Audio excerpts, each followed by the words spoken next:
Missed an episode of your favorite podcast? Choose from over a decade of content in our archives, not just the latest episode. All free at gcnlive.com. This is your call to action. Get prepared, America. Economy, survival, energy, disasters. This is USAPrepares.com. Yep. We have a little more return. Radio, educational radio. Interact now by emailing instructor@usaprepares.com or text at 434-390-7953. Class, please take your seats.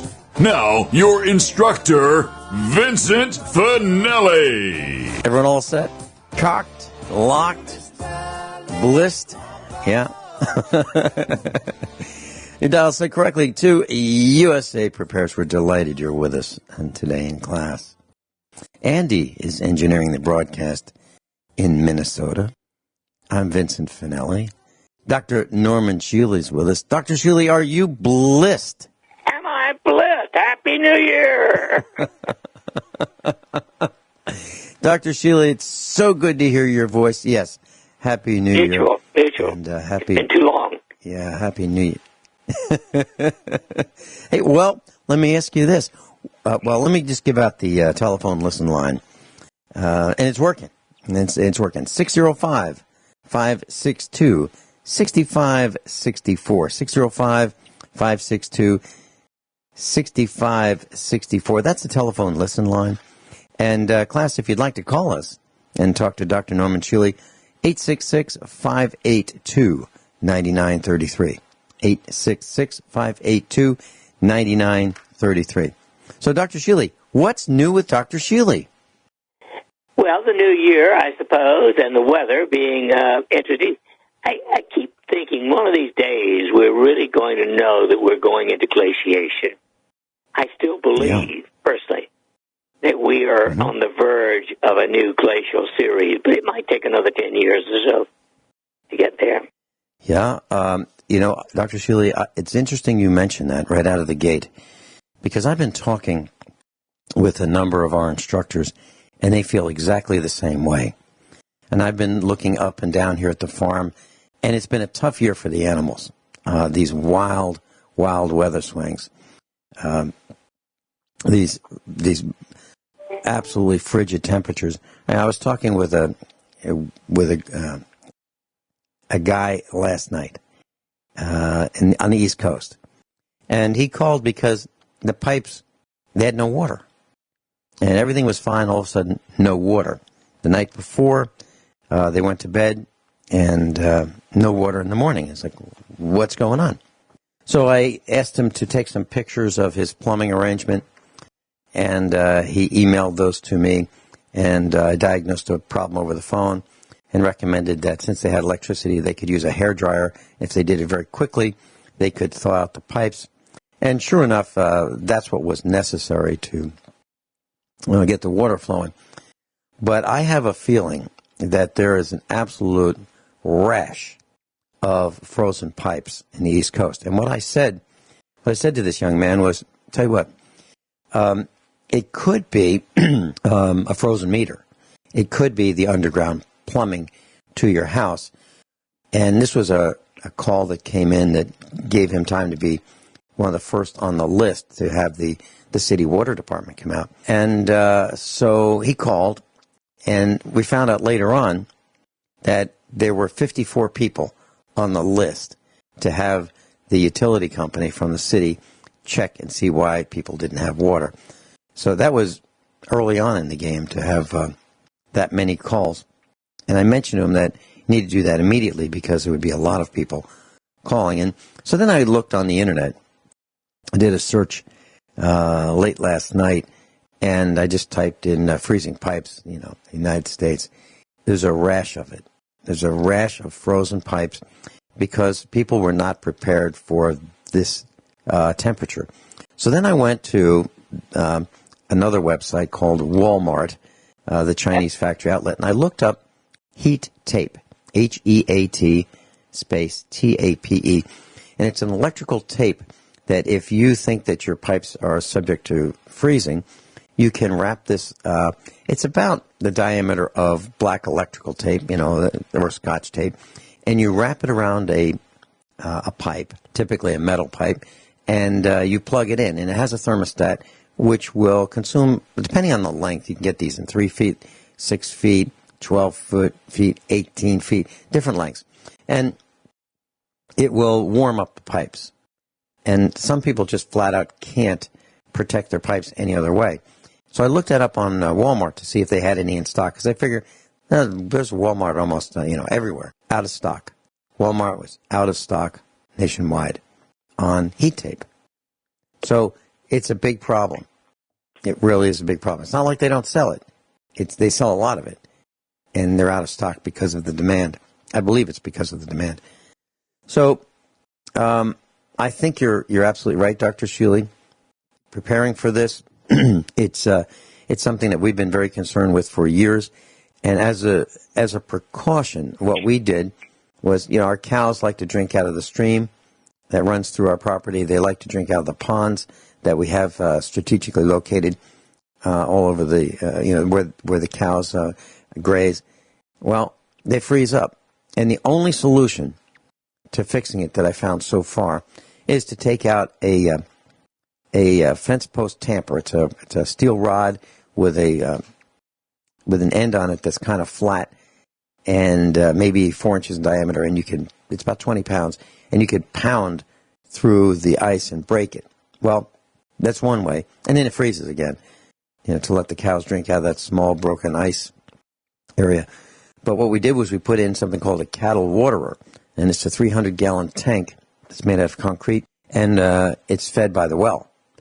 So when the water would freeze in the ponds and the stream, this underground tank where the cows can just stick their faces in and get a drink, that doesn't freeze. And that's what we've done to protect against this. But it is a huge problem. Absolutely huge. So I think you're right. I think you're right about the glaciation. Well, John Hamaker wrote a book about 81 called The Survival of Civilization. And he pointed out, as many others have, that for millions of years, the Earth has gone through these cycles, 90,000 rough years of glaciers and roughly 10,000 between glaciers. Now, we're, at the moment, about 12,000. We're overdue for glaciers. And what happens is it often becomes extremely warm, and then suddenly, one winter, it goes the other way. And he predicted if we didn't turn it around, and the reason being that the soil becomes so deficient in minerals, the plants are not doing well. If we didn't turn it around by remineralizing the soil all over the planet, by 1995, we could not avoid the next glacier. So the only salvation we might have, of course, I don't know how good it'll be, is at the height of the last glaciers, they stopped up at the Missouri River near Columbia. So if we get another glacier, it might be cold as stink, but we probably won't have a glacier. Mm-hmm. Dr. Shealy, one of the other things that I was thinking about is the amount of oxygen in our air.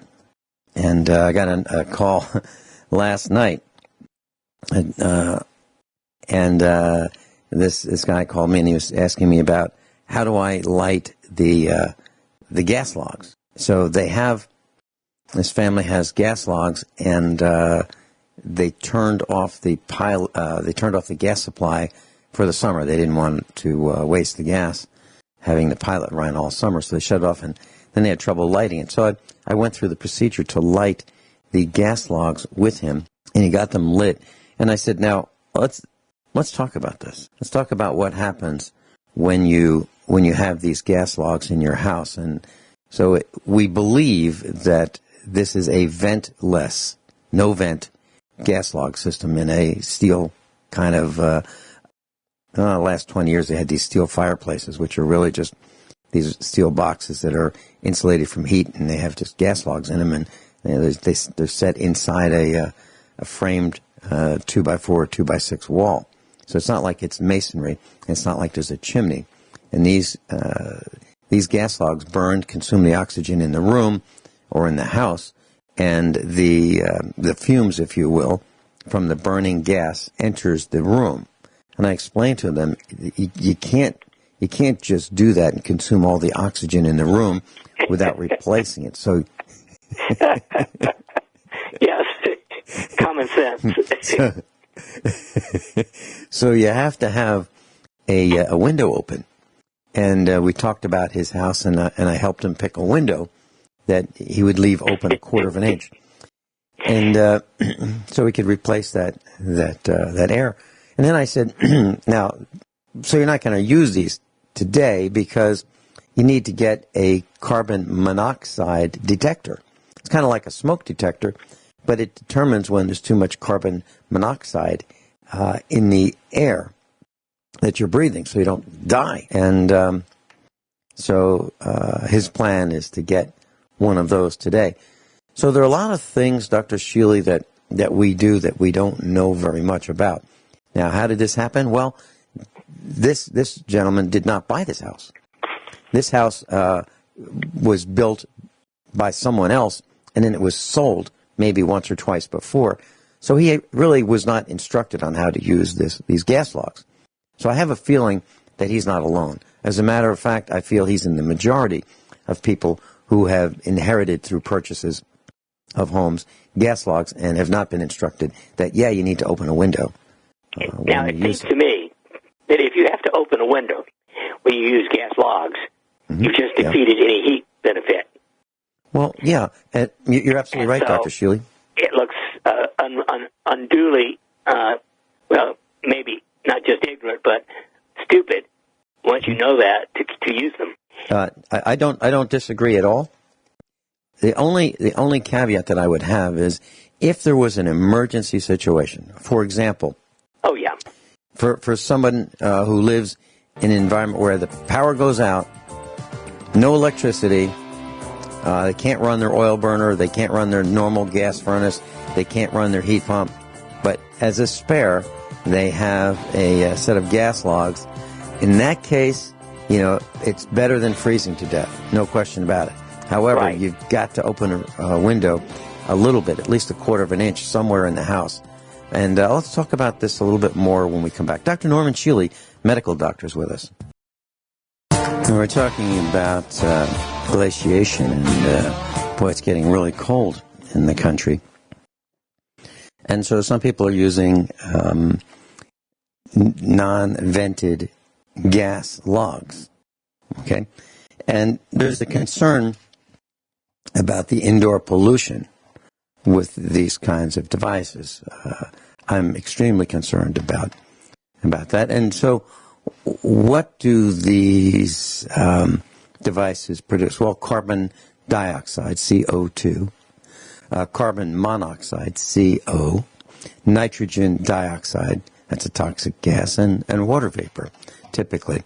So, class, what you should do if you're going to use one of these ventless heaters, number one is you've got to replace the air. You have to have an air change to replace the oxygen you're depleting in that room for the fire to work. Fires require oxygen in order to burn.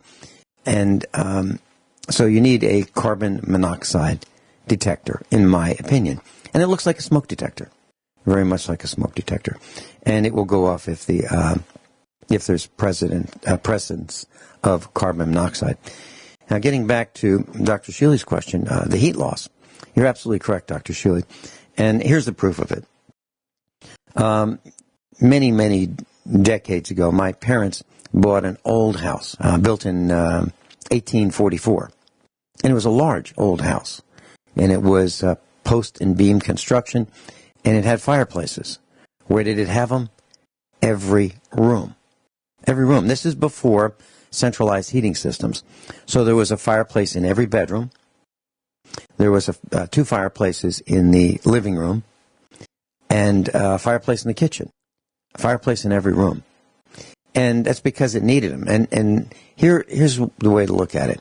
So how many times have you been to a house, or in your own house, where you have a fire going in the fireplace, and then you go to the far end of the house, wherever that is, whatever room that is, and you go, gosh, it's cold in there? Well, that's because the air is coming from all over the house, the leaks in the house where air can come from the outside to the inside. And that's usually cold air when you're running your fireplace. And the air combines with the fuel in the fireplace, and a lot of heat goes up the chimney. Not only heat from the fire, but heat from all over the rest of the house.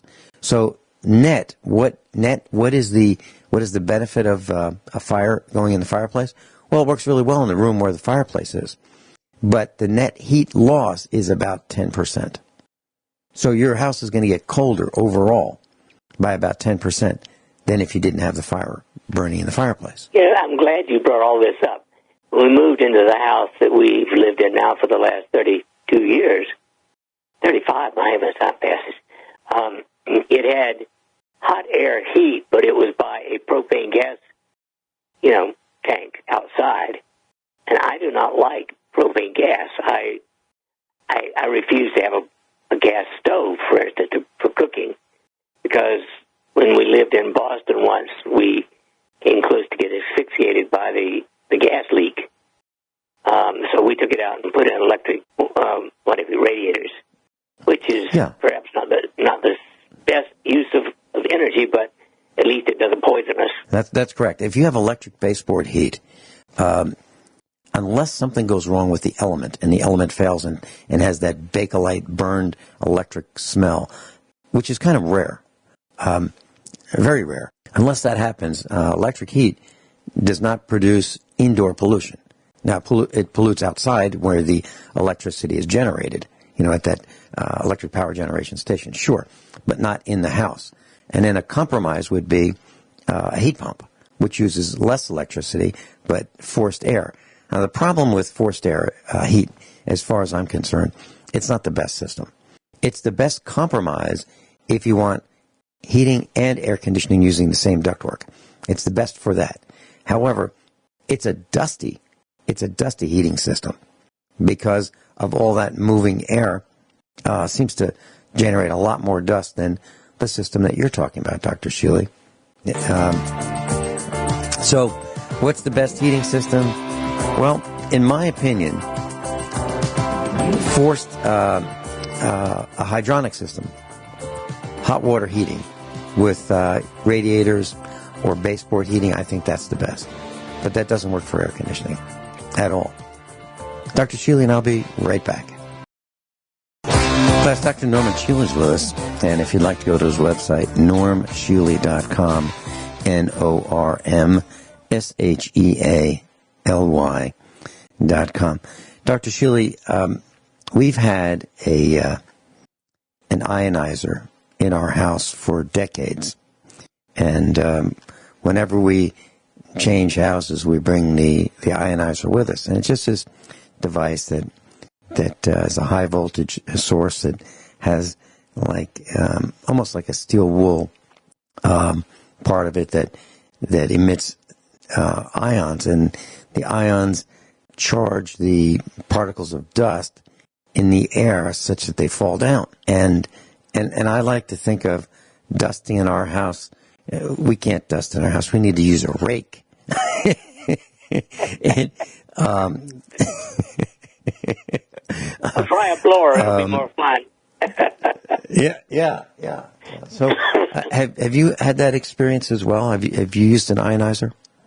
I have played with them off and on, but honestly, I don't use one regularly. I've never felt it made a big enough difference to keep it up. Okay. Well, we have this device, and it's a cylinder. It's probably 3 inches in diameter and about a foot tall, and it has this fuzzy top, which is made out of what looks like steel wool, very fine steel wool, but it's made out of brass. So it's brass wool, and it silently, without a motor, without any moving parts, just generates ions. And we keep it in the kitchen where Thomas Jefferson is, because he is the biggest dust creator in the house. And he walks in and he shakes, and there, the dust just flies off him. So we want it to fall down as quickly as possible, and then we can rake it into a small pile, get a shovel, No, we just vacuum it up with a central vac. And by the way, maybe that's something that we should talk about. If you have the opportunity, if you're going to build a house, you might want to plumb it for a central vacuum system. We built one in our house. And the way it works is you have this long vacuum hose, about 35 feet long, and you have a traditional power head to it or just a floor brush. And there's a switch on the end of the hose, and you flip that switch and it turns on the suction device, which is ours is in the garage, and it's vented outside. So we're not recirculating the dust as would be with a standard canister vacuum or an upright vacuum, because all vacuums that I know of leak dust. In order to have the air go in and filter out the dust, air has to go out, and not all of the air is without dust. So it's really a dust recirculation device. It gets most of it, but still puts little fine particles in the air. So the way around that is to build a central vacuum system. So in our walls, we have these pipes that I put in. We were building that would carry the vacuum all the way to a motor canister filter system in the garage. And it has about like a 6-gallon canister that holds the dust. It's a cyclone type. And we have to empty that thing out once a month. Now, can you imagine? Now, think about that. There's so much dust in our house that we get about 6 gallons of dust a month. That's an enormous amount. So I don't think we're alone in this. I know we live on a dirty, dusty road, but that's about a third of a mile away. So I think the combination of the heating system that we have, which is the forced hot air, heat pump type system, and the dogs, and the cats, and us, and the road, and living on a farm, creates that amount of dust. Dr. Shealy, Dr. Shealy, do you notice a different amount of dust in? Well, yeah, remember, I live actually, our road is semi-paved, if you will, one of those oil and chip things. But the drive is dusty, and it's a farm, and farms have more dust than cities do. But in the cities, I would rather have my country dust than the city's diesel and gasoline dust. Well, okay, I'm glad you mentioned that. I was at our daughter's house. Mrs. Finelli and I drove out to the East Coast, and she lives in a sprawling type city, kind of like a Springfield, Missouri. Not tall buildings, but still pretty dense. A lot of traffic. And I was looking at her refrigerator, crawling under and looking at the coils underneath. and she had you said diesel, right? Black dust. Okay, now our dust is tanning. Our dust is tan in color. Hers was sticky and black. Now, she doesn't have anything in her house that creates sticky black dust. It comes from outside. And I believe it's the diesel buses, the diesel trucks, the oil burner heating systems and all that. The jets, put all that together. And I think that's why she has this dust. And I think it's really unhealthy. Really unhealthy. Of course it is. We know that people who live in cities don't live as long as people who live on farmland, and that's even despite pesticides and herbicides. Do you think that there are reasons in lifestyle as well as air pollution? For example, as a farmer, I've got to whatever I need to do, it's not close. I have to walk far for it. Yeah, right. I've got to move. Okay, for me to do this broadcast, I think it's 17 steps up to the studio. And so I come up to the studio, power up the computers, have breakfast, come up, check the computers, go downstairs, write some notes, do some research, come back up to the studio. Now, that's before I've started broadcasting. Then during the broadcast, during some of the commercial announcements, I'll race down, check the solar system and see if we have enough electricity to continue the broadcast. So I would say probably 8 round trips up and down the stairs during the 2-hour broadcast of 17 steps. And that's not work yet. I haven't gotten to work. That's that's just having fun in the morning. Now, working is, on the farm. So do you think it's the kind of lifestyle that farmers would have, which everything is far and heavy, and requires a lot of movement and unintended exercise, if you will? Do you think that's part of the equation? Yeah. Mm-hmm. People who live in cities tend to be, couch potatoes, period. Yeah. And the evidence is overwhelming that sitting is not good for you. Mm-hmm. Well, Dr. Shealy, it's gotten so difficult for us to get off that sofa and change the channel on the TV. I mean, we don't even want to do that. We don't want to get up and do that. I haven't had the TV on in 6 months, but that's not unusual for me. I've been watching a series with Mrs. Finelli. I think it's a documentary. It's called The Americans. And The Americans is about, and I would like to assign this as homework for our class if you choose to accept this homework. It's set in the 1980s. And it's about this family. It's a husband and wife. And they were trained in the Soviet Union to be spies. And they settle within the city. And they act like Americans. They speak like Americans. There's no accent. But literally they leave a trail of blood and guts and mayhem everywhere they go. They kill people. They murder people. They bribe people. They threaten people. They manipulate people. They're lobbyists. Why don't they do something useful and get rid of some of the crooks in Washington? Well, I think they have. According to the series, they've infiltrated us, and then we have our own, and we call them the CIA and the FBI. And so it's the CIA and the FBI against the KGB, and the KGB is this family. And I'm calling it a documentary because of the way, when you look at these people, you tend to realize, wait, these are like what lobbyists do, and they coerce people, and then you find out that the United States has been breeding bugs like insects to devastate the crops in the Soviet Union. I mean, no stone is left untouched with these unscrupulous KGB people. And they are literally willing to murder anyone that they have to keep their cover.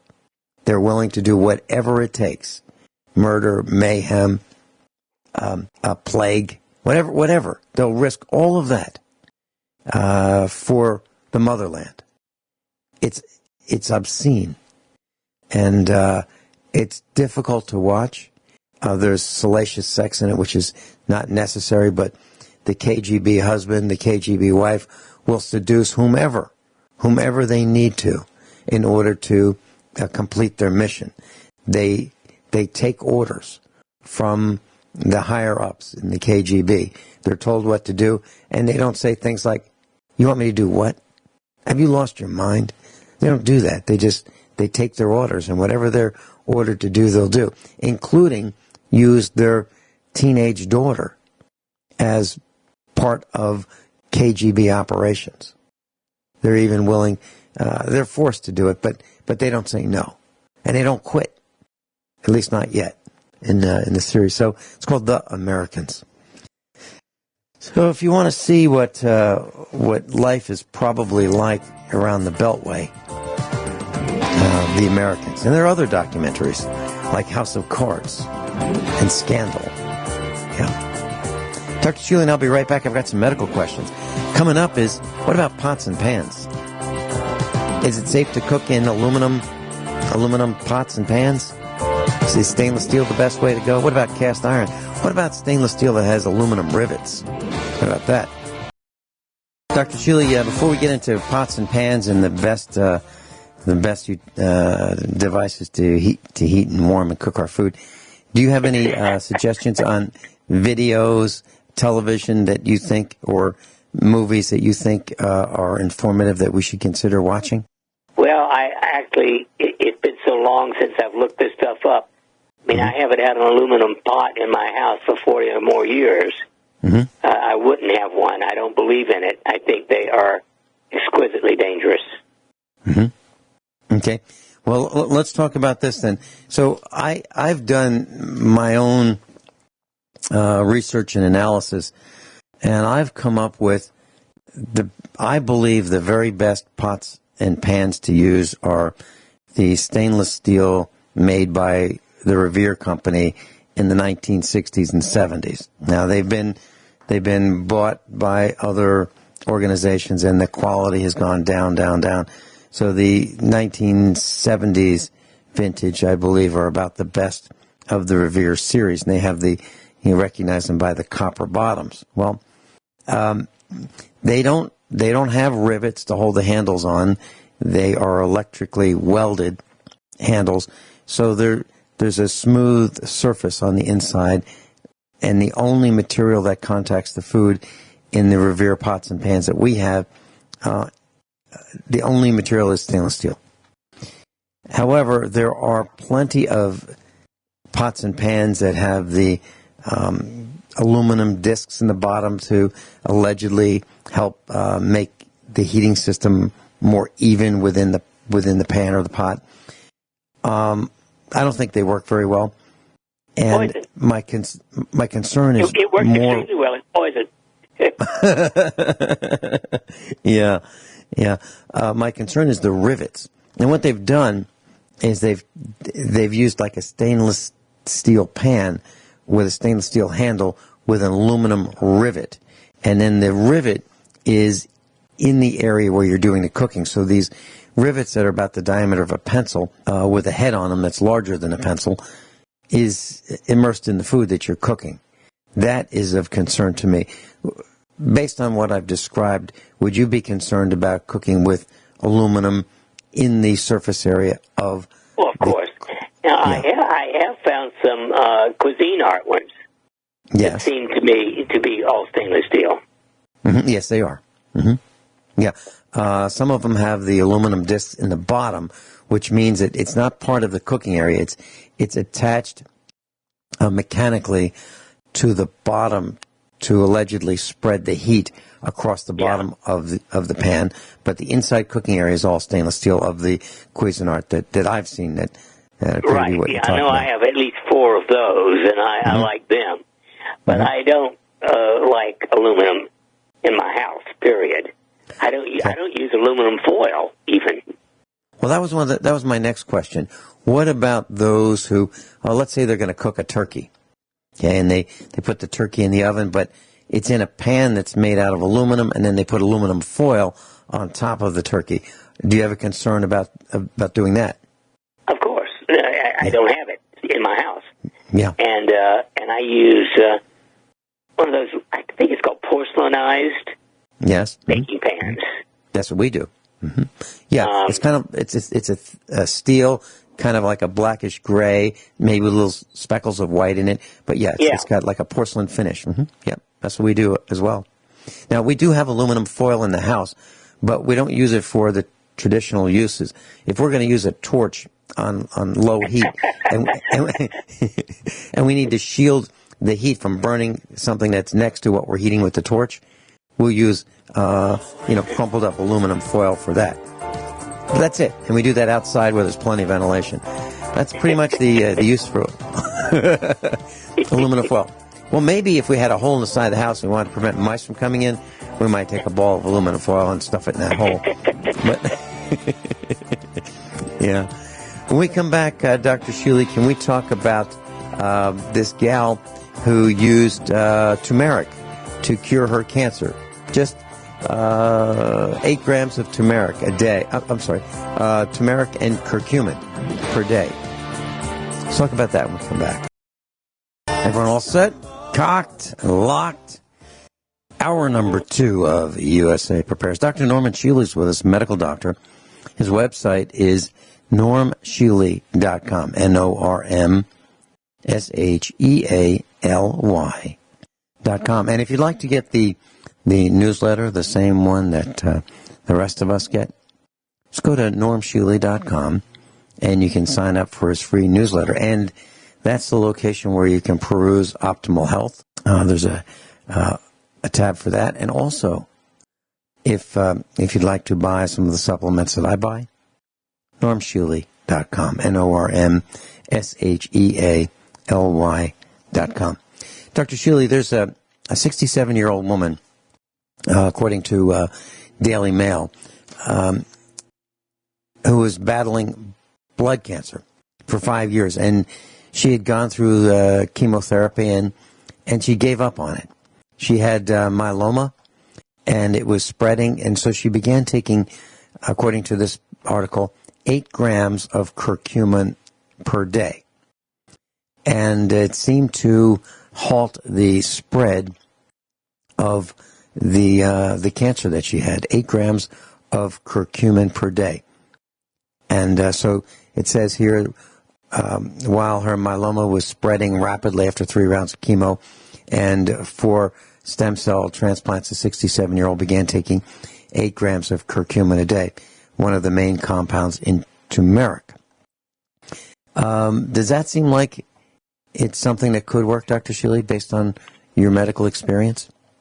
Well, yes, there's no question it's anti-inflammatory and good for the immune system. And, of course, I don't think there's a universal. There's too many things going on when there's cancer to say that one particular herb or one particular this, that, or the other will cure everyone. Mm-hmm. It's worth a try. Yeah. It's a fairly heavy dose, but it's okay and it's pretty safe. Well, I take a smaller dose of turmeric and curcumin in a gelatin capsule. I take that every day, and it seems to make me feel better. And so this is it's a yellow spice. It's widely used as a flavoring in the Indian subcontinent and as a food coloring. It's ground from the dried root of an Asian plant called Curcuma longa, and it's been used in Eastern medicine for centuries. And as you said, it has anti-inflammatory properties. It's an antioxidant. And according to this post, it appears that it's an effective painkiller, and it also reduces the risk of lung disease, Alzheimer's, and heart disease, and depression. That's a word, depression, keeps coming up a lot. It seems like depression is almost universal now, Dr. Shealy. Well, it's a toss-up between depression and anxiety as to which one is most prominent. Mm-hmm. So, from your perspective, do you think there's any risk in taking a pre-packaged gelatin capsule of turmeric/curcumin? Is there any downside to that? I think in general it's going to be pretty safe. Now, there's hundreds of companies, and so that's the real problem, is choosing a company to trust. In general, if Now makes it, I don't know, I haven't looked it up. If the company Now makes it, then I would use it, because I do trust them above all the big companies. Okay, and that's a supplement company spelled N-O-W, is that correct? That is correct. Okay. Well, I was reading another story, Dr. Shealy, about this woman who had stuck in her intestines for 6 years a ketchup packet. Now, this woman was diagnosed with Crohn's disease. She was found to actually have this plastic ketchup packet stuck in her small intestine for 6 years. And the surgeons decided to perform an operation to figure out why none of the standard treatments for Crohn's were working. So they operated on her, and they found out that she had this plastic packet inside her small intestines. She was 41 years old. Somehow it got in there. Have you, in your experience, have you heard or seen anything like that? Not necessarily a packet that ketchup was produced in, but strange things like this. Have you seen that? I have not. That I have to admit, that one sounds rather unique, but who knows in today's world? Mm-hmm. My grandfather told me about this story about during World War I. One of his fellow soldiers was injured, and they did an operation, and they cut open his abdomen, and for years he complained about this pain, and it just wouldn't go away, and so ultimately he wanted them to open him up again, years and years later, and they found a sponge in there, and that was the cause of his pain. They took that out, and he was fine. Have you ever heard of anything like that? Now, that I've heard of. There's been, a number of, it's a pretty low percentage, probably 0.1% or less, but it does happen. Mm-hmm. And how does it happen? Is it because of distraction? Is it because of the surgeon who does the surgery per se does not? Of the surgeon and the scrub nurse, because theoretically the scrub nurse is supposed to count each sponge that's put out and count them as they come out. But things can get carried away in a big operation, and it can happen. And if it's a really bloody one, it's much easier to leave one behind than one that's not very bloody. Preparing for surgery, Dr. Shealy, let's say a person is going to have part of their body amputated, and you want to make sure that they don't amputate the other side. Like let's say it's going to be a foot or a toe. How does one make sure that going... You engrave one way or another in non-removable paint. Do not touch this side. Okay. I'm being facetious, but I think it's worth thinking about. Oh, yeah. I've seen a surgeon discuss just prior to an operation what they were going to do with the patient. Now, the patient knew about this in the office visit, and then just before the operation, it's like, oh, let's go over this one more time. So we're going to take off the left toe, right? Isn't that the one we're going to take? Correct. Isn't that the one? And then marking with a magic marker that this is the one. And I got to tell you, if I were going for a surgery, I'd want to make sure that I did something similar to that. Not that I want writing on my body, but I think the risk of that is certainly minimal compared to cutting off the wrong part. You bet. Okay. All right. Does falling asleep, Dr. Shealy, a lot of people have difficulty falling asleep. Now, for me, I can just imagine something going like looking at a painting, and I can imagine something going from one side of the painting to another, some kind of movement, like sheep jumping over a fence, or cows jumping over a fence, or horses jumping over a fence, something like that in slow motion. And I can count 1, 2, like that, and I'll be asleep in no time. Is there a method that you recommend for helping people fall asleep? Well, I always come back to, before I would go to all kinds of other methods, I would practice autogenic training, because it retrains the alarm system. What gets me, interestingly, this morning, I saw a woman who came in with a pulse of 110, and I've known her before. It's her second visit to me, and she's had even one attempt to get rid of her auricular fibrillation. All I did was put her through 30 minutes of a guided imagery, and her pulse came down to 70. I said, look, you've got to train your brain and your mind to be in this state virtually all the time, because your pulse is running away because of your severe agitation.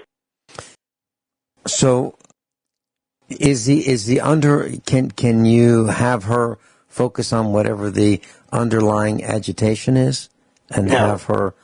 I'm detaching from it. No need to focus on it. We know that it can't be changed. Okay. This is something that took place 30 years ago as a child.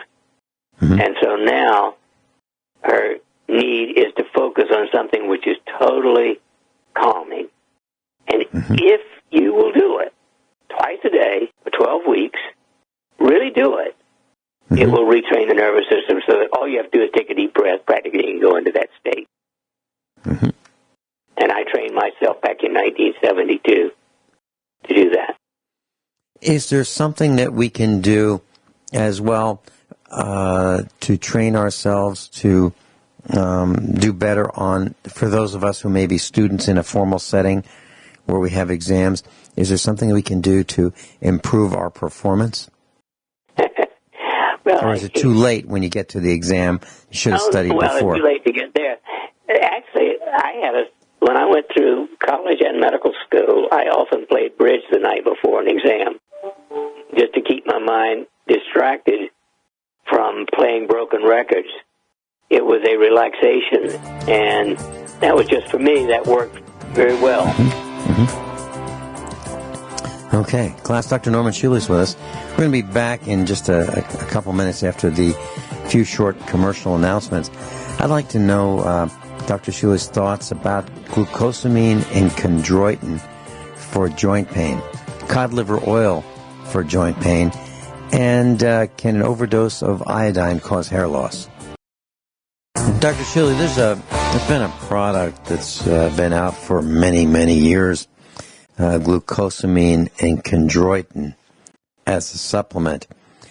For people who have joint pain, like knee pain, where they've had it for years, they've told me that they've tried glucosamine and chondroitin, and it seems to work. Do you have any thoughts on glucosamine and chondroitin? Oh, it sometimes works extremely well. There is a product called Joint Support Powder, put out one of my favorite companies now. And my mother, for instance, used that for the last 15 years of her life and swore by it. What about the combination of glucosamine, chondroitin, and adding gelatin? You know, that same Jello product that you can buy in a package. Beef gelatin is, certainly another thing. We do find that many people are deficient in some of the amino acids that make up cartilage, and it can't hurt anything. Now, have you found it kind of a gelatin that does not have that massive amount of red dye, green dye, blue dye? Is there a gelatin that? Yes, again, now puts out a product called beef gelatin. It is truly pure gelatin, no dye, no artificial. Okay. Is there any risk with consuming too much gelatin? I mean, I'm not talking about going crazy and eating it, for a week all by itself. But I mean, under normal circumstances, is there a risk? I would say 1 or 2 tablespoons a day of the powder would be fine. Okay. I don't see any point to going beyond that. Okay. And the Jello that we would buy in a box would have a lot of sugar in it, right? Unless we get. Oh yeah, it's junk. Okay. All right. So I guess what we're saying is you can have glucosamine, chondroitin, and gelatin together, correct? Oh, yes, definitely. Okay. All right. And what about cod liver oil, Dr. Shealy? For probably since I was 11 years old, I've been taking fish oil, mostly cod liver oil. And there was a guy on the radio, and his name is, I don't know if he's still alive or not, but his name is Dale Alexander. And he touted the benefits of cod liver oil probably in the 1960s, maybe through the 70s. And he called himself the Cod Father, C-O-D Father, because he said it was so good for health. And so I've been taking it all these years, and I'm wondering, does it actually lubricate the joints? Does the fish oil actually help lubricate the joints? Or is that just... Of course, there's several different aspects. Cod liver oil is natural from the liver of the codfish. And it two primary components are vitamin A, and the true vitamin A is that, and vitamin D. It is possible to get too much of either one of those, especially vitamin A. I don't think the average recommended dose would be, but anytime you get above 10,000 units a day of vitamin A, you carry a risk long-term of getting headaches and causing something called pseudotumor cerebri, where the brain actually gets swollen. So overdosing could cause that. D3, most people, if they weigh 140 or above, can tolerate up to 7,000 units a day. And I don't know how to measure it except in units, because once in a while people talk about milligrams, but I don't know what that means. So an average dose of cod liver oil would be perfectly safe. Now, I don't know how much regular omega-3s are in cod liver oil. I've got to look that up, because I don't think that the liver is particularly good for supplying the omega-3s. Okay. All right. And I can tell you that I think I've given myself nosebleeds over the years with too much cod liver oil. Is that possible? Well, I'm looking it up right now. Okay. I remember being in the shower after, consuming several gelatin capsules of cod liver oil and bending over in the shower, and boom, my nose started bleeding like crazy. We'll be right back. Dr. Norman Shealy is with us, normshealy.com, NORMSHEALY.com. Dr. Shealy, if someone wanted to come visit you and Dr. Sergey Sorin in your clinic, what would they do? How would they do that? Well, just call 351-5221, 417-351-5221. Class, that's 417-351-5221. And that's the telephone number to make an appointment to see Dr. Shealy if you decide that you'd like to do that. And his office is and his clinic is in Springfield, Missouri. Okay.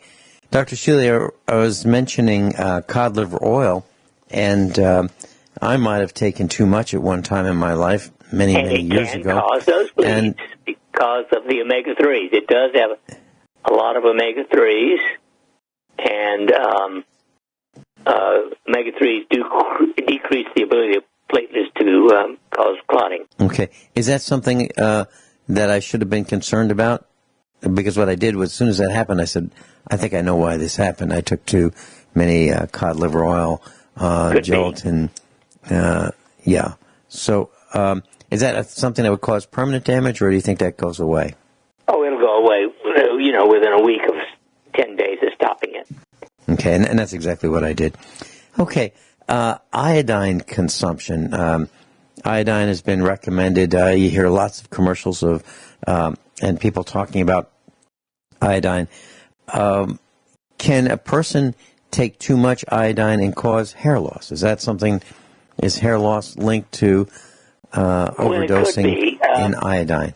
It's not the most common cause, but if you overdo it, actually you block the ability of the thyroid to take up any more iodine. And that's why in case of a nuclear attack, so to speak, they recommend having on hand a potassium iodide, so you can take a big dose to block your thyroid from taking up the radioactive iodine. We know that apparently you need about 1.5 milligrams a day for an average adult. Now, it is safe to take more than that, but we don't know what the upper limit of normal is. For most people, I think 1 to 2 iodoral tablets a week is adequate, because that's 12.5 milligrams. So you're getting, when you take one of those, you're getting a bit more than 1.5 milligrams every day. And iodine doesn't have to be taken every day. Once a week can handle it. Mm-hmm. And what is iodine good for? What does it do for your body outside of protecting your thyroid? in an environment that is radioactive. Other than that, of course, under normal circumstances. You cannot make active thyroid hormone without it. But in addition, actually, iodine is useful in cell energy production. So it is, and it also is partly antibacterial. How does this is so confusing to me? How does the body know what supplements, or how does it work that supplements don't kill everything? So, for example, iodine, antibacterial, but is it also anti-good cells as well? Well, not on it's anti-good cells in the thyroid if you take too much, because it blocks their ability to take it up to be useful. They say, "Oh, that's too much, stop," and then you become hypothyroid at some point. So let's face it, homeostasis or balance is a very, very delicate, multi-dimensional aspect of our health. Mm-hmm. Theoretically, if we lived in a truly natural, primitive environment with all the toxins that we have in our environment today, and had healthy soil, eating our vegetables and fruits from that, and our normal supply of meats, etc., would be all we need.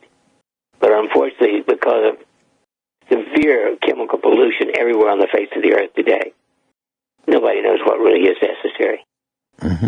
And what since you mentioned hypothyroidism, what are the symptoms of that, Dr. Shealy?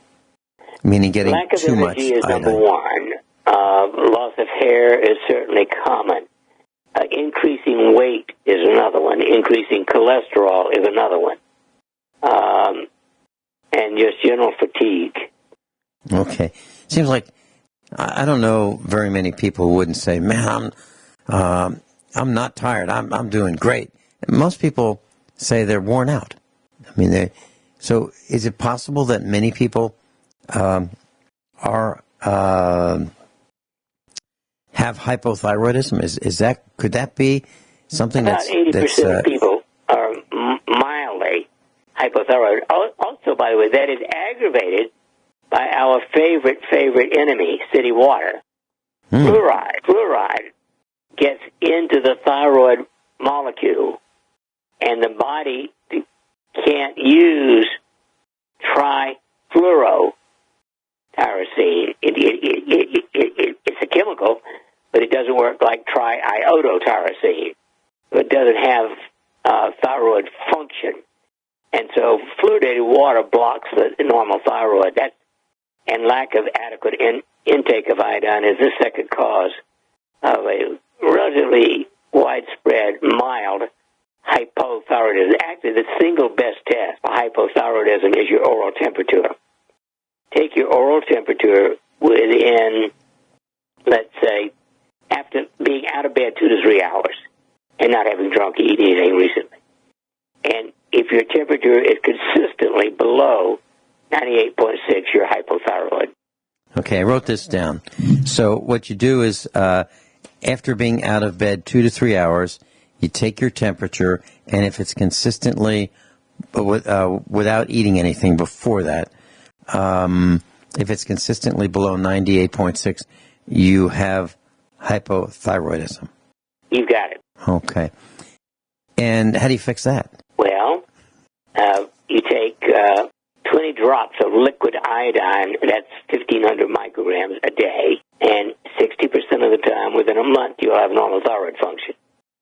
The 40% where you don't, you also need fire bliss. And that will bring up to about 90% of people will be able to restore normal thyroid that way while avoiding fluoridated water. Okay, can you say that one more time? I couldn't write that fast.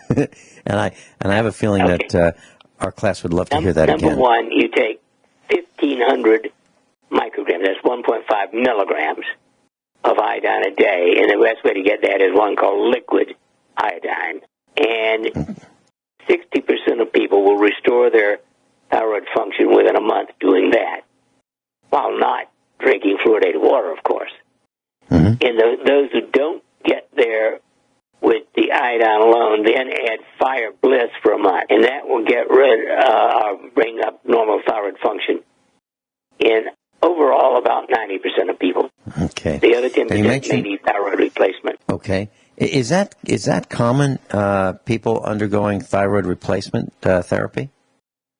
Well, unfortunately, the average physician uses an artificial, if you will, supplement that isn't nearly as good as the natural thyroid itself.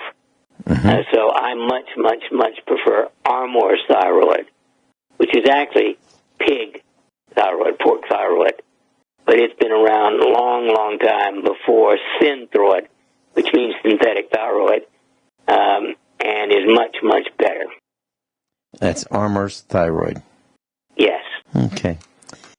Dr. Shealy, I've heard a lot about the ketogenic diet.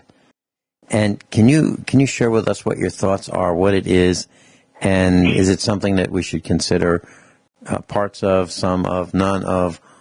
Your thoughts on the ketogenic diet, please. Well, I'm a little concerned about overdoing it because, it can cause trouble. I'm not certain the research is good enough that I would recommend it universally. It can be useful in people who need to lose weight. But the most important thing if you need to lose weight is to give up wheat and carbohydrates. Yeah, and it's so hard to do, Dr. Shealy. I'm trying to... You sound like my average patient. Well, no, here's why I'm saying that.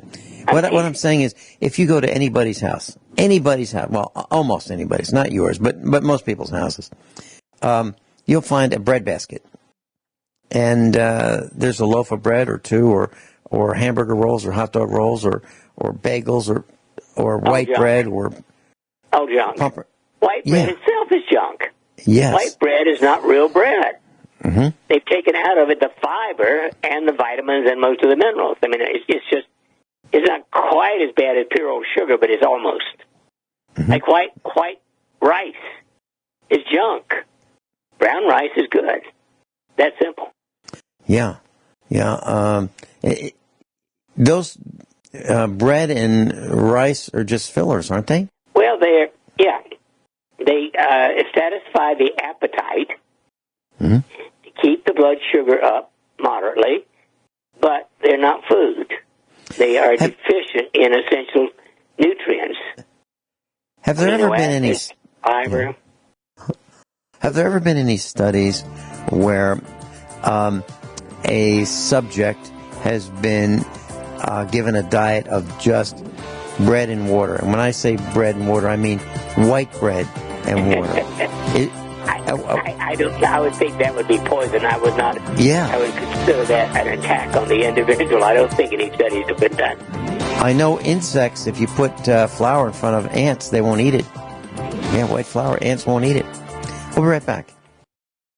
Dr. Shealy, I had the opportunity to meet one of your patients and her husband at your clinic, and I asked your patient's husband, how did he find out about you? Because he drove in with his camper and spent a week with you at your clinic, and he said that he listened to us on the radio. So my next question is there must be others who feel the same way and would love to meet you and spend some time with you. How do they arrange that? And in addition to that, what about those who cannot bring their mobile home or camper or spend a week with you? Can they spend some time on the phone with you? How does that work? Well, we have Skype as well as telephone consultations. Generally, for a new patient, I prefer an hour. Here in the office, almost always we want an hour. And ultimately, the arrangement is always made through the office. It can be a letter, but I always prefer to have it done by phone. And it's 417-351-5221. Okay, so someone who's listening to us and they'd like to contact you, you can be on the telephone with them. They can tell you about their condition, their symptoms, and you can help them medically over the phone. Is that correct? Yes, we do consultations that way, yes. Okay. How does that typically work? Do they end up with a protocol from you? Oh, yes. Now, sometimes we have to have them get additional blood tests or even x-rays occasionally. But depending upon what they've already had done, most of the time we can make a suggested plan of where they go from there. I mean, for instance, I've got a lady who just arrived this morning who's here for all week, and she's in Pennsylvania. Mm-hmm. We've had a consultation on the phone, and she decided to come and let us help her get her very, very high and irregular heartbeat under control without drugs. Mm-hmm. Mm-hmm. Well, that's fascinating. That's the kind of thing that you do very well. You and I have been to meetups where, heck, there was a lady who had a very, very high blood pressure, extremely high, and the choice was go to the emergency room or come to the meetup and see you. And her blood pressure was, sky high, well over 200 top number. And you were able to bring her down to acceptable levels within, maybe a half hour, 15 minutes? Yeah, most of the time we could do that within the first hour, yes. Mm-hmm. Mm-hmm. And then I guess she came and saw you, and then you got her down to normal within less than a week. Is that right? We could get blood pressure down to normal 99.8% of the time without drugs. Mm-hmm. Mm-hmm. Okay.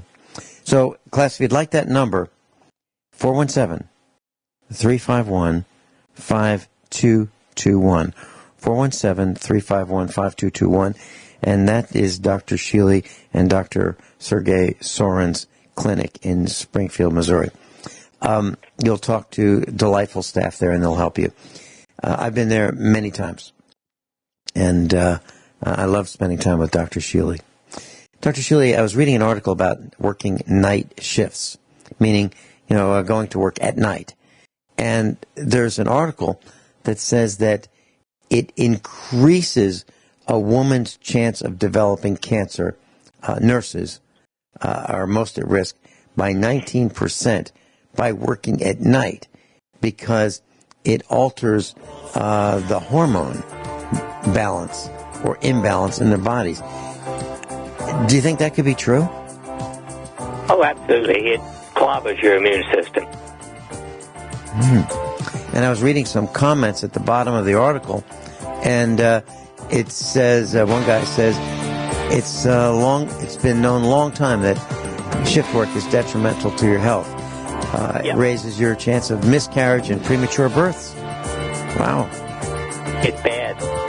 Yeah. Okay. Dr. Shealy, thank you so much for spending time with us. We'll see you next Monday. Dr. Shealy spends Mondays with us here at USA Prepares. A great week. You too, Dr. Shealy. Thank you so much for taking time out of your busy day to be with us here at USA Prepares.